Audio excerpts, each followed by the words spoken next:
everybody, and welcome to my second of two videos on this, the Zeiss Ikon Contax D. At least that's what it should say up there. So, first thing we're going to do is talk about how to mount and unmount lenses on this camera. This has an M42 mount. This is an M42 lens. All you have to do is line it up, turn it clockwise until it stops, and you've mounted a lens. To remove lenses, you just do the opposite. Turn them counter or anti-clockwise until they come off, and that's it. It's the simplest lens mount that you can possibly get. It does not have an automatic aperture connection on it, so you can use preset lenses or any lens that does not require that the aperture connection exists to stop down the lens. Most M42 lenses are that way. There's a handful that have a spring mechanism on them that you just need to make sure the spring mechanism isn't activated when you use them. So that's it. It's a very basic, very easy and reliable interface. Actually, the next thing we're going to talk about is how to use the shutter on this camera. So the shutter interface on this camera is a bit strange. You'll notice that there are two shutter speeds showing, one in red and one in black. In this case, it's a half second and a 1/100th of a second. Now we go over here to the back and there's this little switch. If we switch it that way, so that the switch is further to this side, like this number, we're going to get a half second shutter speed. If we slide the switch to the right, which is the side that this number's on, we're going to get a 1/100th of a second shutter speed. To adjust your shutter speeds, you push this dial down and rotate it the direction of the arrow until you get the shutter speed that you want. In this case, 1/10th of a second, or approximately 1/500th, it looks like. Actually going to turn that so it is at 1/500th. There we go.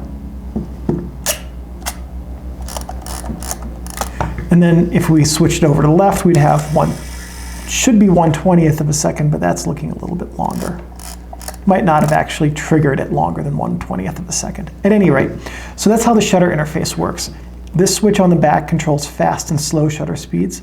Pushing this down and turning it adjusts your shutter speed, and then that triggers your shutter. Next thing we're going to do is load film into this camera. To load the film, you simply open the film back here.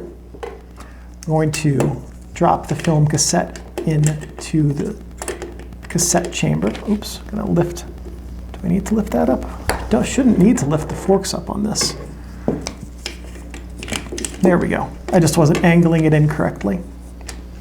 Pull out a leader, slide it in there, and we're going to start the take-up process. There we go. Trigger the shutter while I'm thinking about it, and then we're going to close it. And we need to close it before we take up the film because the mechanism in here holds that film take-up spool in the correct position. We're going to take out any slack. There we go.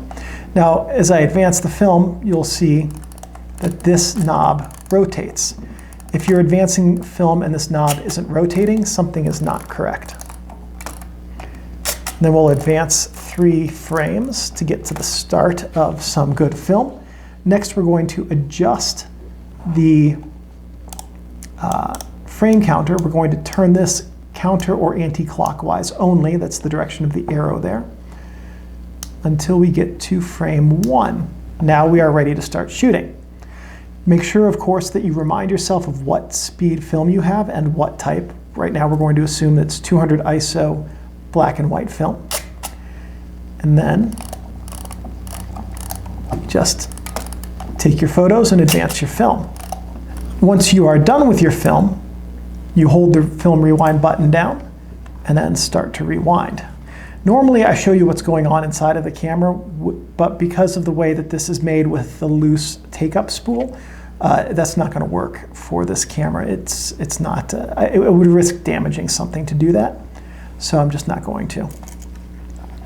But I will show you a little bit of it being rewound in here. I think I can get away with that. So there we go. You can see how it's being rewound through the camera, which is the opposite of how it's advanced. And when you were done with your film for real, remember, don't ever open the film back with film in here, because film is one and done, and if you open the film back, you're going to ruin your images. You'd want to rewind this entirely into the film cassette and then take it out. I'm going to use this film later, which is why I'm not rewinding it the whole way. Then you would put your next roll of film in, or if you're done for the day, make sure that your shutter is triggered before you put your camera away to finish using it. So I would like to show you what you see through the viewfinder on this camera. I would, but because the mirror is not working correctly, I'm not going to do that. I don't want to risk damaging it further than it already is. But suffice to say, it's a plane matte, which means there's nothing in the focusing area except the plane matte. There's no meter reading, no grid lines. It is a beautiful and exquisite shooting experience to use a plain matte focusing screen with no distractions in the viewfinder if you've never used it. And this has a really magnificent viewfinder in that regard. So now let's take everything that we've talked about with this camera and put it together and take a photo. So what we're going to do is we're going to make sure we have a lens on the camera here. Okay. We have 200 ISO black and white film in the camera. Okay, great. We're either going to have a handheld light meter, or we're going to use the Sunny 16 roll. But let's say that whatever it is we're doing, we know that. So this lens also has, this is a preset lens. And the way that a preset lens works is there are two rings. There's your actual aperture control ring here, and then there's your aperture governor ring here. So to set your maximum aperture, what you're going to do is push the ring back towards the camera body and rotate it until you get to the aperture that you want to use, let's say f/6. Next, you're going to open up the lens to the smallest number, which is the largest opening. And you're going to with the lens opened up all the way, you're going to do your focusing. Okay, so, all right, so there we are. We've got focus. Now you're going to stop down your lens, and the governor will stop you at the correct aperture. We've got focus, we've got aperture. We've picked the shutter speed because we're on the ball that way. We've advanced the film and cocked the shutter. And now we just take our picture. So basically, what you need to do to take a picture is figure out your settings, aperture, shutter speed, program them into the lens and the camera, and then just take a picture after you've gotten proper focus. It is really very easy to do. And with the interface of the camera, it is a very simple interface, but also enjoyable and very capable. And so one last thing, if you do want to use a flash on this camera, you can. You have to plug it into the PC port and have it mounted off of the camera body. And then you just have to make sure you're using 1/20th of a second or slower. The flash sync speed on this is 1/20th. It has a very slow moving shutter. And that's it. That is everything we had to go over with the Zeiss Ikon Contax D.